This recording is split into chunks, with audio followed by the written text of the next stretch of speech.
కోమటిరెడ్డి రాజగోపాల్ రెడ్డి నివాసంలో సమావేశం ముగిసింది. పార్లమెంట్ ఎన్నికల్లో అనుసరించాల్సిన వ్యూహాలపై సీఎం రేవంత్ నేతలకు దిశానిర్దేశం చేశారు. సిట్టింగ్ స్థానాన్ని నిలుపుకునేందుకు ప్రతి ఒక్కరూ గ్రౌండ్ లో ఉండాల్సిందేనని ఆదేశాలిచ్చారు. టికెట్ ఆశించి అసంతృప్తితో ఉన్న నేతలు సమన్వయంతో ముందుకు సాగాలన్నారు. త్వరలోనే అందరికీ తగిన గుర్తింపు న్యాయం జరుగుతుందన్నారు. ఇక భువనగిరి పార్లమెంట్ స్థానంపై సీఎం రేవంత్ రెడ్డి ఆ నియోజకవర్గ స్థాయి ముఖ్య నేతలతో చర్చలు జరిపారు. అయితే భువనగిరిలో బీఆర్ఎస్ లేదన్న రాజగోపాల్ రెడ్డి బీజేపీతోనే తమకు పోటీ అన్నారు. ఈ నెల 21న భువనగిరిలో నామినేషన్ వేస్తామన్నారు.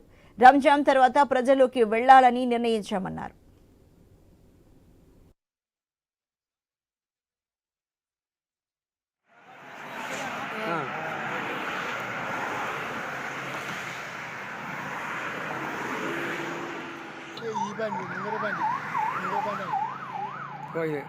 ఏ గాడి పోతుంది.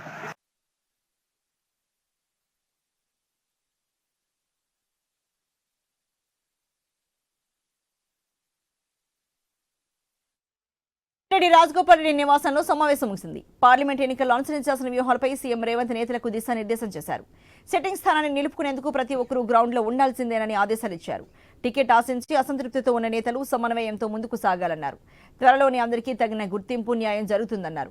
ఇక భువనగిరి పార్లమెంట్ స్థానంపై సీఎం రేవంత్ రెడ్డి ఆ నియోజకవర్గ స్థాయి ముఖ్య నేతలతో చర్చలు జరిపారు. అయితే భువనగిరిలో బీఆర్ఎస్ లేదన్న రాజగోపాల్ రెడ్డి బీజేపీతోనే తమకు పోటీ అన్నారు. ఈ నెల 21న భువనగిరిలో నామినేషన్ వేస్తామన్నారు. రంజాన్ తర్వాత ప్రజల్లోకి వెళ్లాలని నిర్ణయించామన్నారు.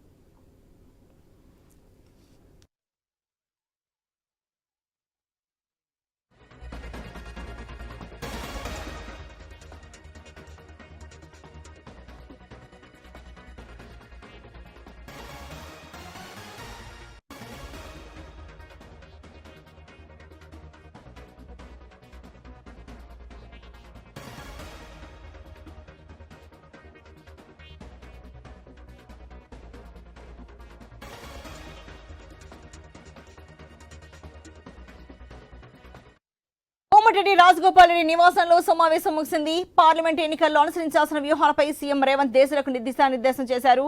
సిట్టింగ్ స్థానాన్ని నిలుపుకునేందుకు ప్రతి ఒక్కరూ గ్రౌండ్ లో ఉండాల్సిందేనని ఆదేశాలిచ్చారు. టికెట్ ఆశించి అసంతృప్తితో ఉన్న నేతలు సమన్వయంతో ముందుకు సాగాలన్నారు. త్వరలోనే అందరికీ తగిన గుర్తింపు న్యాయం జరుగుతుందన్నారు. ఇక భువనగిరి పార్లమెంట్ స్థానంపై సీఎం రేవంత్ రెడ్డి ఆ నియోజకవర్గ స్థాయి ముఖ్య నేతలతో చర్చలు జరిపారు. అయితే భువనగిరిలో బీఆర్ఎస్ లేదన్న రాజగోపాల్ రెడ్డి బీజేపీతోనే తమకు పోటీ అన్నారు. ఈ నెల 21న భువనగిరిలో నామినేషన్ వేస్తామన్నారు. రంజాన్ తర్వాత ప్రజల్లోకి వెళ్లాలని నిర్ణయించామన్నారు. అయితే మరి ఈ దేశకు సంబంధించి పూర్తి సమాచారాన్ని మా స్పెషల్ కరెస్పాండెంట్ సునీల్ అందిస్తారు. సునీల్, భువనగిరి లోక్సభ స్థానంపై ఎమ్మెల్యే కోమటిరెడ్డి రాజగోపాల్ రెడ్డి నివాసంలో రివ్యూ సమావేశం ఏర్పాటు చేశారు. సమావేశానికి సీఎం రేవంత్ రెడ్డితో పాటు అభ్యర్థి చామల కిరణ్ కుమార్ రెడ్డి, ఆ నియోజకవర్గ పరిధిలో ఉన్నటువంటి ఎమ్మెల్యేల, డీసీసీ అధ్యక్షులు, ముఖ్య నేతలందరూ కూడా హాజరయ్యారు. సమావేశం 2 గంటల పాటు సాగింది. సమావేశంలో ఇటు అందరికీ కూడా సీఎం కీలకంగా ఆదేశాలు అయితే జారీ చేశారు. ప్రతి ఒక్కరు క్షేత్రస్థాయిలో ఉండి పనిచేయాల్సిందే, పనిచేసే వాళ్లకు ఖచ్చితంగా పార్టీలో తగిన గుర్తింపు ఉంటుంది. భువనగిరి నియోజకవర్గాన్ని కాంగ్రెస్ సిట్టింగ్ స్థానం, ఈసారి కూడా ఆ స్థానాన్ని గెలుచుకునే బాధ్యత అందరిపైన ఉంది కాబట్టి అందరూ సమన్వయంతో ముందుకు వెళ్ళాలి అని చెప్పేసి ఆయన సూచనలు చేశారు. ఈ నెల 21వ తేదీన అభ్యర్థి నామినేషన్ దాఖలు చేస్తారని చెప్పేసి కూడా ప్రకటించారు. ఇప్పటికే టికెట్ ఆశించినటువంటి నేతలు కొంతమంది ఉన్నారు. అందరినీ కాదని చెప్పేసి కాంగ్రెస్ హైకమాండ్ చామల కిరణ్ కుమార్ రెడ్డికి టికెట్ ఇచ్చింది. ఈ క్రమంలో అసంతృప్తిగా ఉన్న నేతలతో కూడా సీఎం మాట్లాడారు. ఎవరు నిరాశ పడాల్సిన అవసరం లేదు, ఖచ్చితంగా గెలిచే అవకాశాలున్న వాళ్ళనే సర్వేల ప్రకారంగా కాంగ్రెస్ పార్టీ హైకమాండ్ అభ్యర్థులను ఎంపిక చేసి టికెట్ ఇచ్చింది అని చెప్పేసి కూడా ఆయన చెప్పడం జరిగింది.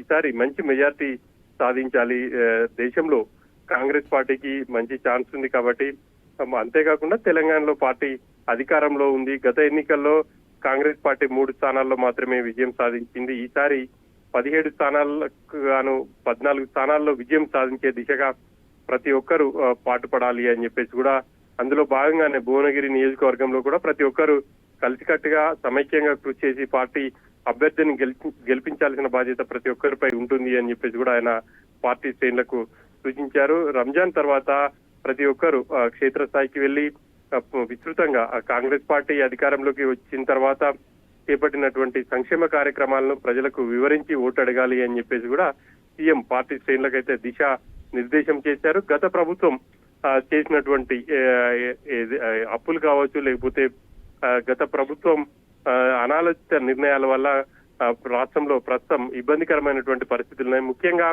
ఆర్థిక పరిస్థితి చాలా దిగజారిపోయింది. ఉద్యోగులకు సరైన టైంలో జీతాలు ఇవ్వలేని పరిస్థితికి వచ్చింది. తెలంగాణ రాష్ట్రం ఏర్పడ్డప్పుడు దాదాపు 45,000 కోట్ల రూపాయల అధికంగా ఉండే డబ్బులు, కానీ ఈ 9.5 ఏళ్లలో బీఆర్ఎస్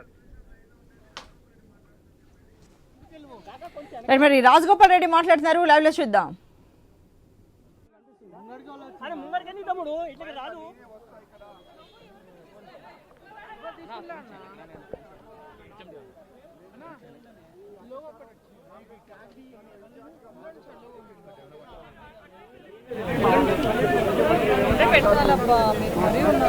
కొట్టుకుంటున్నాం మేడం, ఎట్లా చెప్పి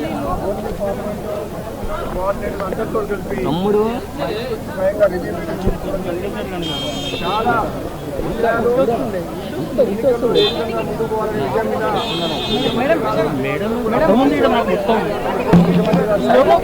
సైడ్లకి తీసుకో, మధ్యలోకి తీసుకో, సైడ్లకి తీసుకుంటారు. పేద ప్రజలకు ప్రభుత్వం ఇస్తున్న 6 గ్యారెంటీ స్కీమ్ని మళ్ళీ రాబోయే రోజుల్లో ప్రభుత్వం చేపట్టబోయే కార్యక్రమాల గురించి ఏ విధంగా ప్రజల్లోకి పోయి మనం ఈ పార్లమెంట్ ఎన్నికల్లో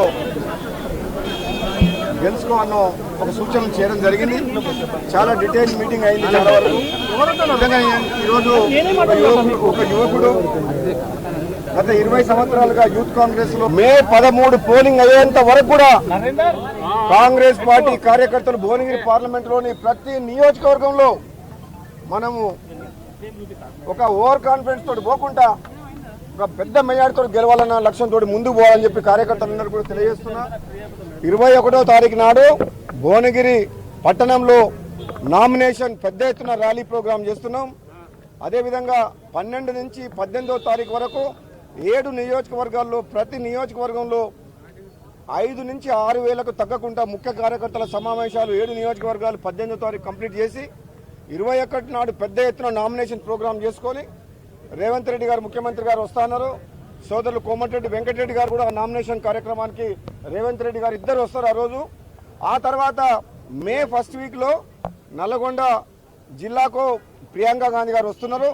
మిర్యాలగూడలో ఒక మీటింగు బహిరంగ సభ, చౌటుప్పల కాడ ఒక బహిరంగ సభ. ఈ 2 బహిరంగ సభలు ప్రియాంక గాంధీ గారు రేవంత్ రెడ్డి గారు వస్తా అని చెప్పారు. కాబట్టి ఈ నామినేషన్ ప్రోగ్రాం 21 ఆదివారం ఏప్రిల్ నాడు పెద్ద ఎత్తున విజయవంతం చేయాలని కాంగ్రెస్ పార్టీ కార్యకర్తలకు, భువనగిరి పార్లమెంట్లో ఉన్న అభిమానులకు, నాయకులకు, కార్యకర్తలకు, ప్రజలందరూ కూడా మేము విన్నవిస్తున్నాం. అదేవిధంగా మే 1st వీక్ ఇంకా డేట్ డిసైడ్ కాలేదు ప్రియాంక గాంధీది. తప్పకుండా అది చౌటుప్పల్నే పెడతాం. ఆ డేట్ డిసైడ్ చేసినాక తప్పకుండా ఇన్ఫార్మ్ చేస్తాం. కాంగ్రెస్ పార్టీ ఉధృతంగా ప్రచారం చేస్తాం. ప్రజల్లోకి పోయి మ్యాక్సిమం ఈ తెలంగాణలో 14 సీట్లు గెలిపించుకోవాలని చెప్పి ముఖ్యమంత్రి గారు ఆదేశించారు. అదే లక్ష్యంలో మేము పనిచేస్తామని తెలియజేస్తున్నాం. కిరణ్ కుమార్.